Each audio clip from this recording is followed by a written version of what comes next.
Emmanuel Macron won a second term as a president of France, triumphing Sunday over Marine Le Pen, his far right challenger, after a campaign in which his promise of stability prevailed over the temptation of an extremist look.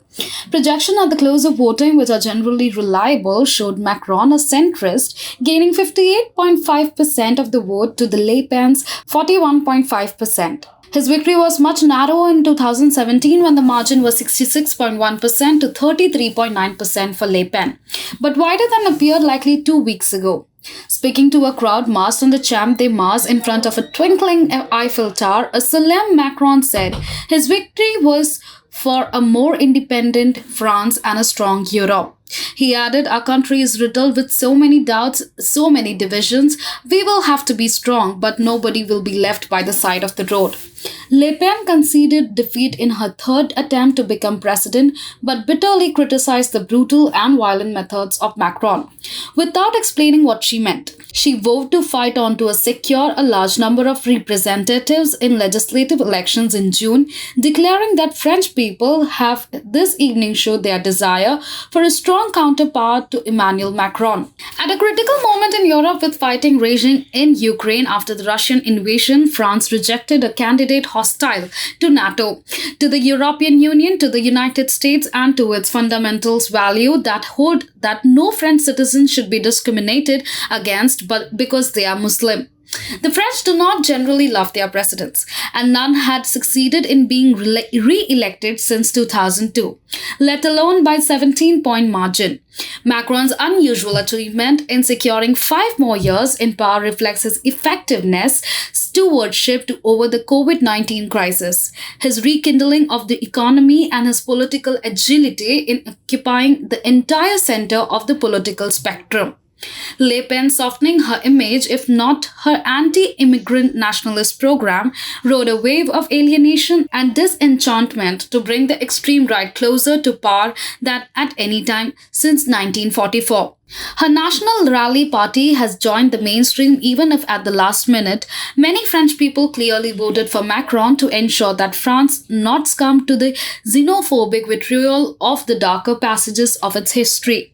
Le Pen is a longtime sympathizer with President Vladimir Putin of Russia, whom she visited at the Kremlin during her last campaign in 2017. She would almost certainly have pursued policies that weaken the United Allies' front to save Ukraine from Russia's assault, offered Putin a breach to exploit in Europe, and undermined the European Union, whose engine has always been a joint Franco-German commitment to it. If Brexit was a blow to unity, a French nationalist quasi-exit, as set out in Le Pen's proposal, would have left the European Union on life support.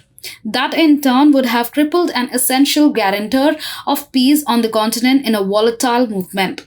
Olaf Scholz, the German Chancellor, declared Macron's win as a vote of confidence in Europe. Boris Johnson, the British Prime Minister, congratulated the French leader and called France one of our closest and most important allies. Scholz and 2 other European leaders had taken the unusual step last week of making clear the importance of vote against Le Pen in an opinion article in daily newspaper Le Monde. The letter was a reflection of the anxiety in European capitals and Washington that preceded the vote. Macron's second victory felt different from his first 5 years ago. He was a 39-year-old wunderkind bursting on the French political scene with a promise to bury sterile left-right division and build a more just, equal, open, and dynamic society. He organized a massive celebration in the main courtyard of the Louvre to mark the dawn of a new political era in France. Sunday night, given the war in Europe, he asked for sobriety from his supporters as Beethoven's Ode to Joy, the European hymn, played. He walked onto the Champ de Mars, holding the hand of his wife, Brigitte. Children surrounded the couple. The choreography conveyed simplicity and humility.